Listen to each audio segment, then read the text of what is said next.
Welcome, ladies and gentlemen, to the Snake Pit Podcast, your one and only stop for all things entertainment, all things homegrown. Coming to you out of Toledo, Ohio, I'm your host, Jake Pilewski. You can follow us at jakepilewski.com. That's Pilewski.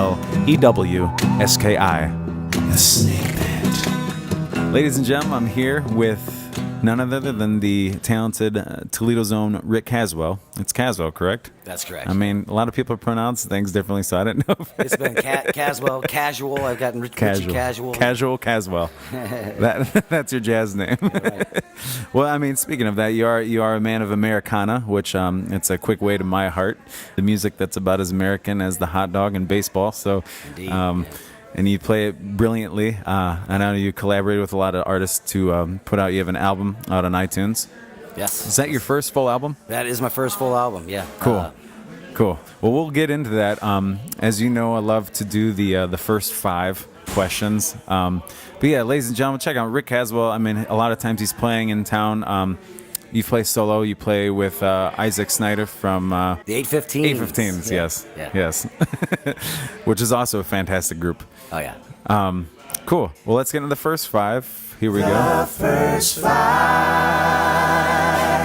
First and foremost, your first full-length CD album, whether it was cassette record, the first one that, not necessarily that you heard, but the one that you first either purchased, like with your own money, or you really asked for Christmas one year because you needed to have it. Right. I actually got 2 at the same time that were my first. I got the whole record player, 2 albums, Christmas present. I had to have been like 9 years old. I think it was like 1980 or something.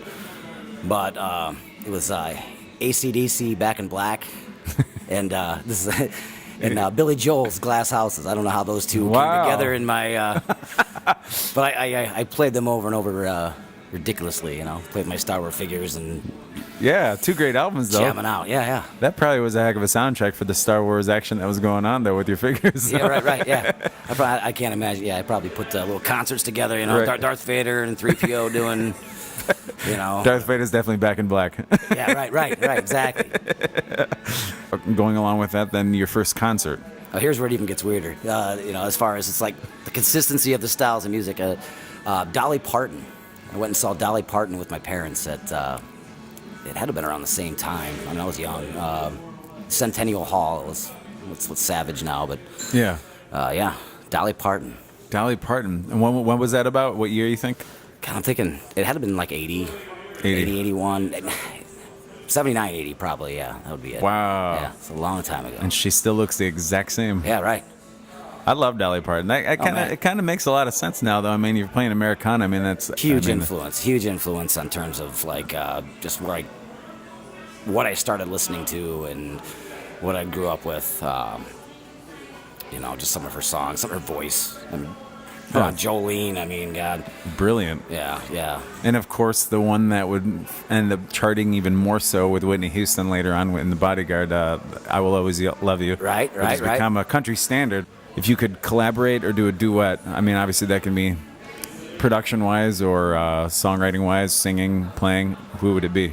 Alive or dead, or both? Man, I gotta say Jake Pilewski, man. Yeah, you know what I mean, man. There's not any pay involved in this. I hope you know that's not doing it. I thought about this question. That's true too. We got to do something. I would love to. I thought about this question. You know, I listened to the other podcasts, and I kind of would like to be a time traveling collaborator. You know. Yeah. Like if I could go back in the early '60s, you know, and collaborate with Bob Dylan in the Greenwich Village days. You know, just I could hear soak that. up that magic. Yeah. You know, in the 70s, maybe like chain smoke Luckies and drink a bunch of whiskey with Tom Waits and, you know, a bunch of weird visual lyric coming up with lyrics that way. And I would love to produce that experience for you and Tom Waits. I think we'd get in a lot of trouble probably, but that would be a good. Right. Yeah, there could be some repercussions. Nowadays though, I've been really digging Ray LaMontagne. Yeah. I think he's, in my books, like right now, like just a premier songwriter. He's kind of the tape measure, or the scale of what I consider to be really good songwriting, and just to tap into some of. I mean, he just, aside from his voice and his, but his songwriting is just blows me away.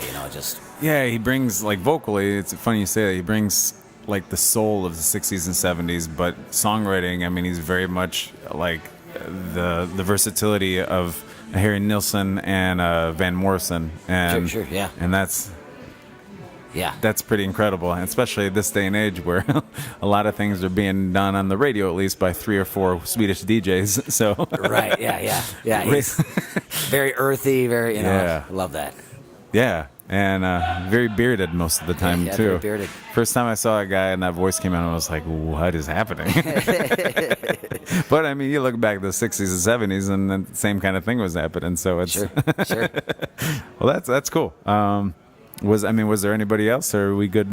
Yeah, I mean, God, there's probably, those are the ones that come to mind. We could probably make a laundry list. Pilewski, Dylan, Waits, LaMontagne. There we go. In no particular order. Well, I'm going to hold you to that, and we're going to do a collaboration. I think it'd be cool to do a really pristine one, but then also do like a whiskey-laced one where we just do kind of like a live session with the microphone on the other side of the room and just pick up, everything. So that sounds perfect. I think that'd be. I'm marking it down, man. Yeah. All right. You can hold it to me, and I'll hold it to you. So then, what is your? What would you say is your most embarrassing and/or humbling experience on stage? Embarrassing, I probably don't remember, because that would be. There's times where you wake up the next day, it's like, oh no, God, that had to have sounded bad, But I can't really pick one of those out because I can't really, I guess this would be a humbling. I actually was playing the gig with John Borelli years back, and we got a gun pulled on us, so that was kind of humbling. Jeez. In a way, humbling in terms of, let's get out of here. Do I ask you where it's at, or do we not want to give a place a bad name? I don't want to name any places, but to be honest with you, I couldn't remember the name of the place. I'd be surprised if it's still open. Me too. I was playing with John a lot of the time, and kind of John's, side guy, and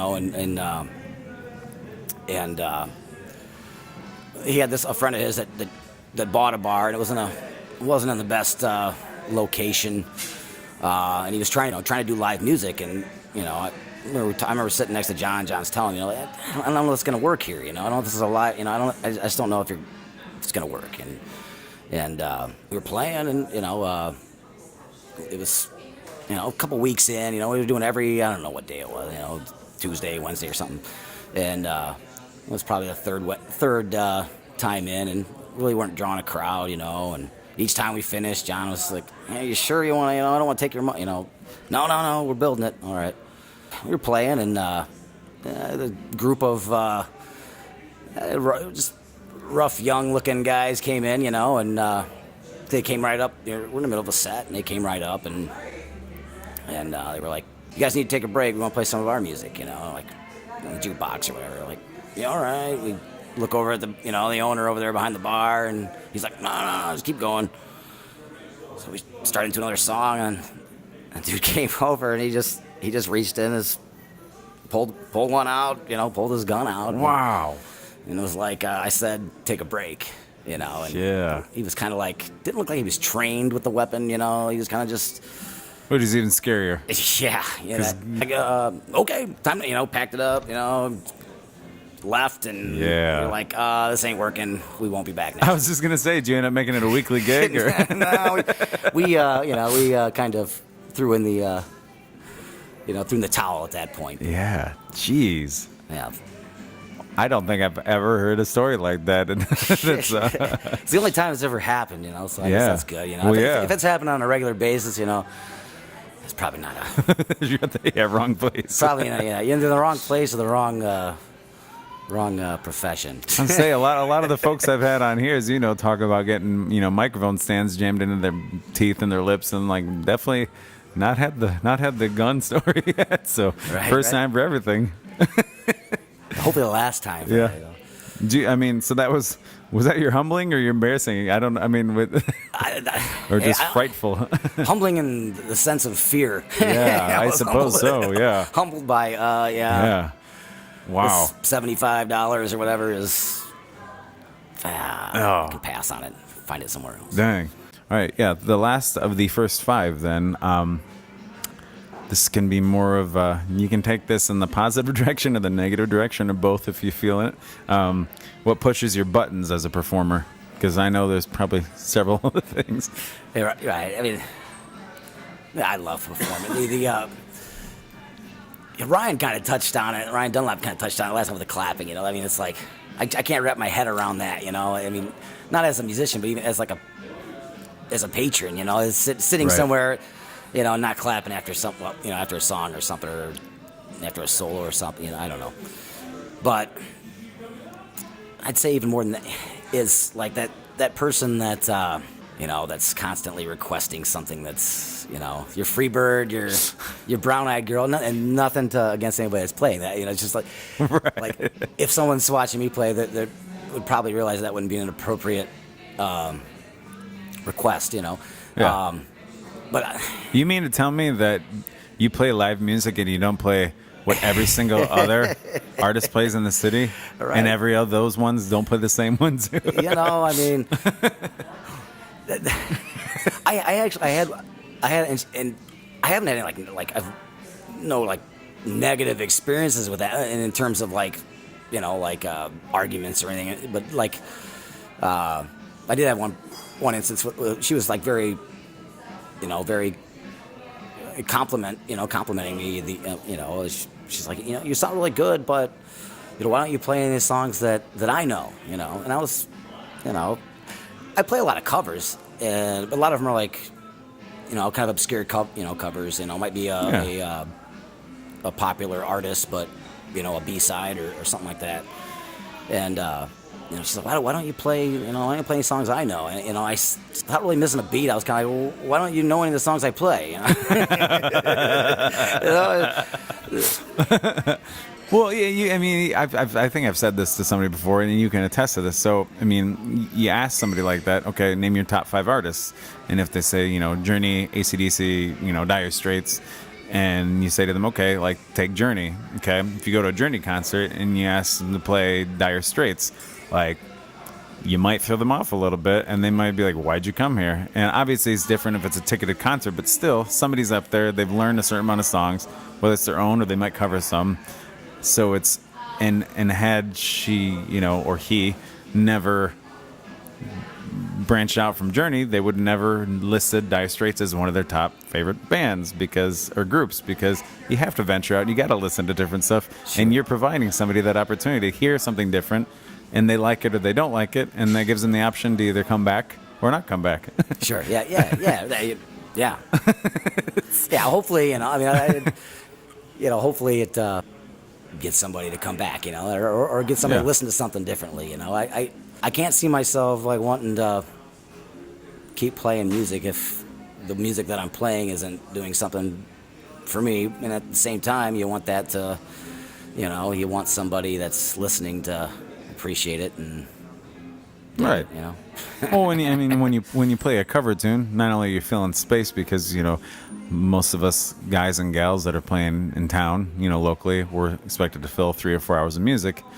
Not all of us have 3 or 4 hours of original material. Sure. And so you play some of these covers for yourself because it probably fits in with what else you're writing, but also it might fit the ambience of the bar or restaurant you're playing, and then also it offers that opportunity that maybe somebody has heard it and they're gonna be like, oh cool, I love this song, or maybe they haven't and now you're introducing them to all this different music that they'll go up. I mean, it's happened, I'm sure, to you, where somebody's like, ooh, what was that song? Yeah, and you get to tell sure, them, yeah. and you get excited because you're like, it's mine, really or maybe it's not mine, but you didn't know it either way, and now I get to introduce you to somebody new that I liked enough to learn their song. Sure. I've had people say man, I like the fact that you played so many originals, that last set. I'm thinking, man, I didn't play an original that last set. Or the guy that asks, play the Stones, play a Stones tune, and I pull something like, off towards the back of like Exile or something, and I thought you were going to play a Stones. I'm like, man, I did. I played like 2 songs. I played like 2 Stones songs, man. How big a Stones fan are you? Right. Yeah. I didn't play Jumpin' Jack Flash. Yeah. That would be weird, just an acoustic guitar anyway. So That is a good point. And I think sometimes us musicians can be a little, I don't want to say spiteful, but we can challenge when somebody does say, oh, I'm a huge fan of this artist. And they're like, okay, cool. And then I'm just going to play whatever from that artist and hope you dig. Like, I play piano, so immediately everyone thinks Billy Joel, Elton John. sure. As if you can't play any other song on the piano unless it's an actual piano tune from one of the 2 piano guys. Yeah. It's like, well, that's not piano, man. That's right. So I'll play something from like Elton John's. It'll still be a hit, but it'll be like the mid to late '90s, just to kind of be like, hey, Elton John, And Right. it's like, dude's had a 40-year career, like. yeah. That guy's got somewhere around 280 songs or Right, something. I don't know. Right. Yeah. So I definitely understand what you're saying. So that would probably be one of the biggest things that presses your buttons, or Yeah. But I mean, that's thinking real hard. I mean, I enjoy myself when I play. You know, and enjoy the people that are there. And we're all there to have fun, and Right. luckily you and I get to be there to have fun, do our thing, and get paid to do it. hey, it's amazing that we get. It's amazing that we get to do something that we love so much. And Yeah.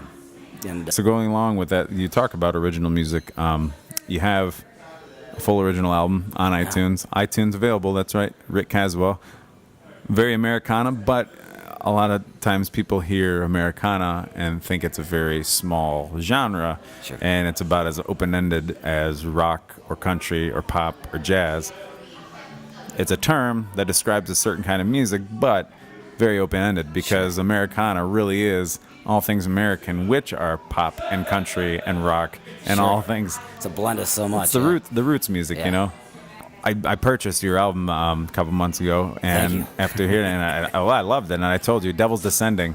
I mean, right off the bat, I was just like, this is great. I mean, Thank you. I've been digging into Americana for a while anyway, and mainly because all these years I was like, man, why do I love all this music? Like, there's something in common. Like, oh, it's Americana. And so it was fun to like listen beginning to end, and that's a testament to what you do, because literally every single track I could sit there and listen to, and obviously first time I listened to it, I sat and listened to it because I want to hear everything.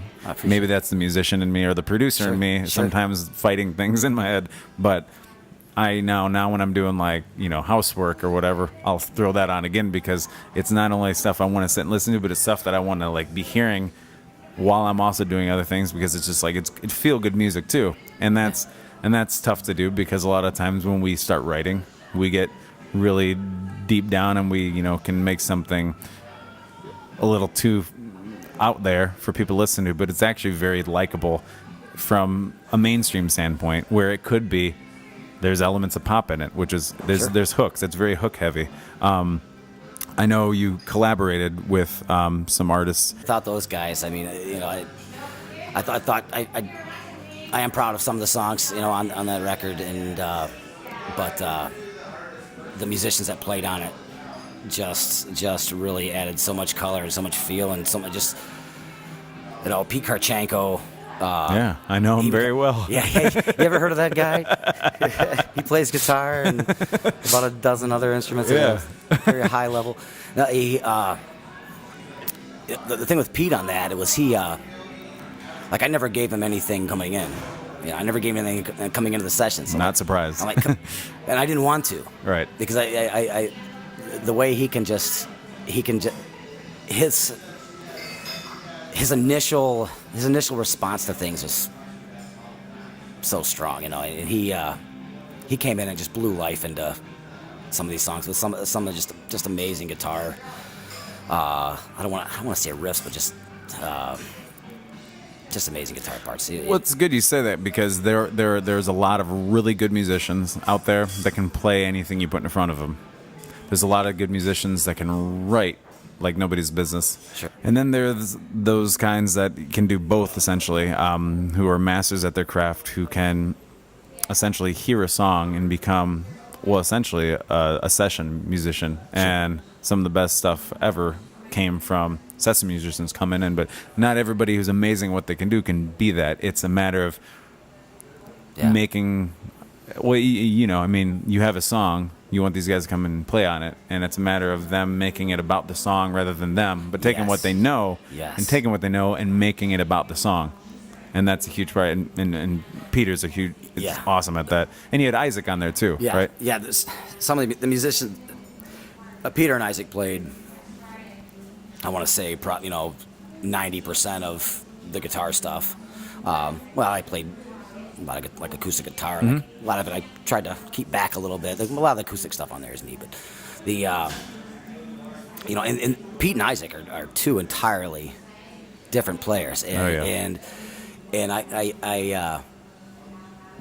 they recorded. I recorded them very differently, and with Pete, it's like like I said, I didn't give him really anything coming in, and some of the songs, like without losing the heart of the song and the pulse of the song, it would turn out like way different. They turned out way different than maybe I had imagined before.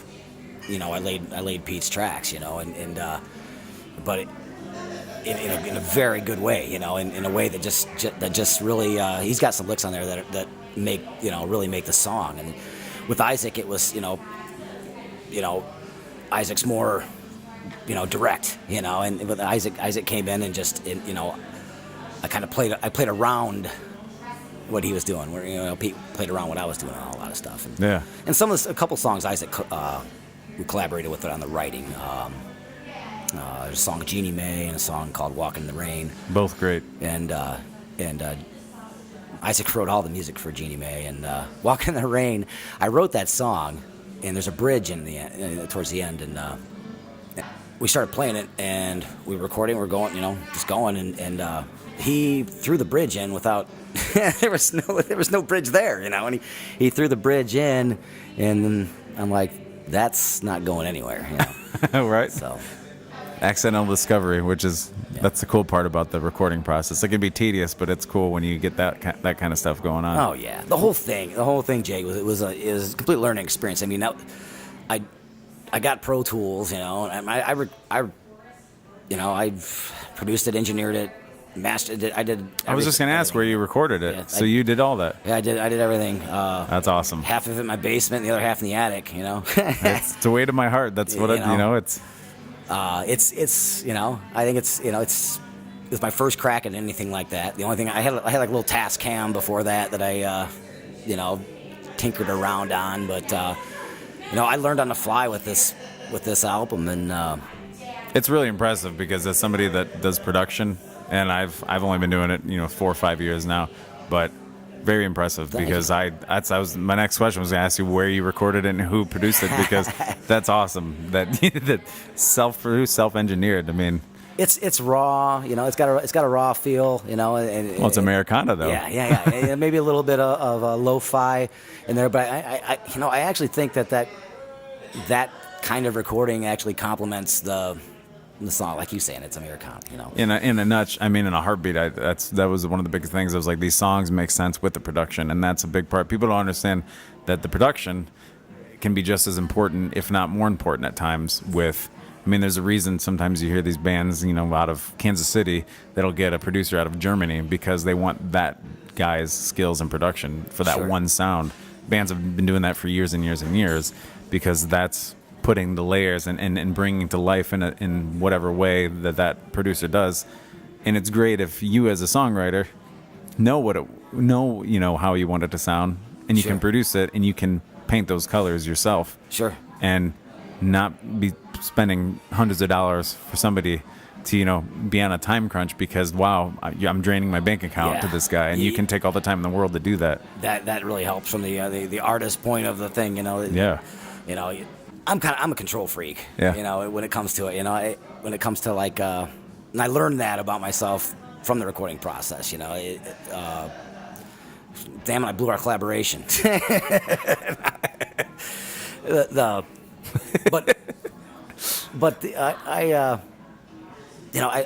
I was told too. You record it, and then you got to put it in someone else's ears because and you do it. I don't know. I learned a lot from the recording process of it. Yeah. In terms of I'm already writing for the next one. And I'm excited about, using some different angles in recording and using what I've learned to do something different. Yeah. Well, as this artists are, I mean, you're always thinking of the next two steps ahead, and that's... I was thinking of it a year before it was out, man. Right. After, because that's one of the downsides of doing it all yourself like that is you listen to it so many times. I was at a point where I was like, man, I don't even want to hear this stuff again. Yep. I've got enough of Devils Descending to last me a lifetime. You start hearing it differently, even though it's the same thing that's playing, Yeah. and then you start critiquing because you're driving yourself crazy. Then you put it down. and it's like, Micromanaging. you have to put it down. Got to walk away. And then you come back to it. I think I sat down for 6 weeks one point. I was always second guessing myself through it. Like I don't know. But there's a lot of things outside that I learned. Even outside of the whole recording process, outside of the writing process, was it got me into buying more local music. Because I started getting close. I'm like, second guess myself a little bit. I'm like, I need to hear what other people are putting out. And started buying some other local stuff. I'm like, why haven't I been doing this before? I mean, just in the past, recent months, I've got Joe Wood's In the Clouds, Which is awesome. Addison Smith's Addison Schmidt, yeah. Which, brilliant. I mean, he's like 16 years old, and he's putting out it's a full album, and it's great writing. Way before his years. His playing and his voice are so mature beyond. Yeah. You wouldn't guess that he's 16. And I just got Jeff Stewart's Can't Stand Still. I actually listened to that on the way in. Yeah, and he's got a new one on the way, too. I think he said by the beginning of the new year. Yeah. Good stuff, man. This town's got great musicians. Great musicians, and it's awesome to hear that, you walk into all these different bars and restaurants on any given weekend, and there's live music going on. More and more bars are getting in line with that, so we're all getting more work. Yeah, and it's a lot easier to find a gig, man. Yeah, but it's also really cool as, as a songwriter and producer myself, and now, I mean, you start meeting more and more people, and everybody's kind of like, why am I not doing this? Like, let's... we can still do the cover things, make our money, put some of the, originals out there, and that's sure. And anytime anybody's like, yeah, I'm recording an album, like, sweet, tell me all about it. Like, get on the podcast and tell me all about it, because I want the whole world to know, right. Even if the whole world is just Northwest Ohio. Like, that's how you build it, Sure. That's cool. When so you already said you're working on the next one, or at least writing for it. Yeah. Do you put any kind of time frame on that, or you're just kind of like let it happen and it'll happen when it happens? Let it happen, man. Yeah. I can't see myself putting like a time frame on it, because then you're limiting. I think you're limiting. Forcing. Yeah. And some things happen real fast, and some things takes months to develop, and changing, and certain things need to grow, and right. Certain things are like I've got one song that's going on that I've been playing live for a couple months now, and it just didn't make the cut, and I didn't want to put it on because it's a little bit different than Devils Descending, and but I've actually played it live before I've played half of the stuff on Devils Descending live, so and that's a perfect example. The song's called Texas and Tennessee, and that's a perfect example of one that I think I wrote that song in about 45 minutes, and wow, and it translated really well live. I'm excited about it, and I think I got maybe 3 songs complete, and then I got a bunch of other ideas and verses or a chorus or a riff that I'm excited about. I've actually already got like the beginning of the album already ready to go. Like how it's gonna start, and how it's gonna like go into the first song. I just got to write the first song, so that'd be weird. Well, you did say, I mean, something goes over really well. That always feels really good. I mean, when you're playing an original tune and people are digging it, and some people might not even realize that it's an original tune, Yeah. And then you're playing it, and then people are like, yeah, what was that? And you're like, and I know you're probably patting yourself on the back mentally and be like, that was mine. Yeah. You know? Yeah. There's nothing like it. Very cool. Check it out on iTunes, ladies and gentlemen. It's Rick Caswell. Devil's Ascending. It's a beautiful thing. Straight up Americana with that, that rich Toledo sound in there with some of the Toledo folk. Before we leave, I'm going to ask you to put out some advice for those who are aspiring songwriters. Well, your producers, who wants to play gigs in town? I mean, whichever way you want to take it, give some advice for those aspiring folks. Sure. I would say stay true to yourself. Whether it's producing. In terms of producing. I mean, yeah, you want to learn the ropes in terms of what are good things to do, whether it's mixing drums or recording guitar or or whatever. But don't follow roadmaps. Just exclusively. Trust your ear and what the sound that you're trying to achieve. What you're trying to get out of it. And in terms of being a musician, I mean, yeah, stay true to yourself. I mean, whether you're, whether folk music or hard rock or the blues, jazz, or Hungarian bar mitzvah polka music, whatever it is, that's your thing, man. I mean, really stay true, because there's a lot of things that, a lot of things that it might not be easy. You may go, you're going to go through your ups and downs, you're going to go through your struggles with it, and but if you're doing something that if you're not doing something that you're really passionate about and that you really love, you're probably not going to be doing it for that long. And it can be, I don't want to sound negative towards, because I'm absolutely not towards cover music, and 'cause, I mean, I play mostly cover. 90% of what I play is cover music. I mean, right. But the mainstream cover music, if that's your thing, if that's what you're into, I mean, stay true to that. I mean, do it. Put everything you got into it, and your heart and mind has got to be in it, no matter what you're doing. Thank you for the words, and as we send you off, this is Rick Caswell here. I'm Jake Pilewski, hosting the Snake Pit podcast. We're coming from Veritas. As you said, wonderful place, great ambiance, rotating craft brews. You got some nice scotch you got poured for yourself. Right. And, delicious. And the wine pours here, as well as the bites to go with it. So, hey, somebody's got to interview you one of these times, man. They got to get somebody. You got to be a guest on the Snake Pit, or you could interview yourself. I was to say, it could be a whole Jekyll and Hyde thing, because most people that know me know I'm crazy enough to where I could pull it off. Yes.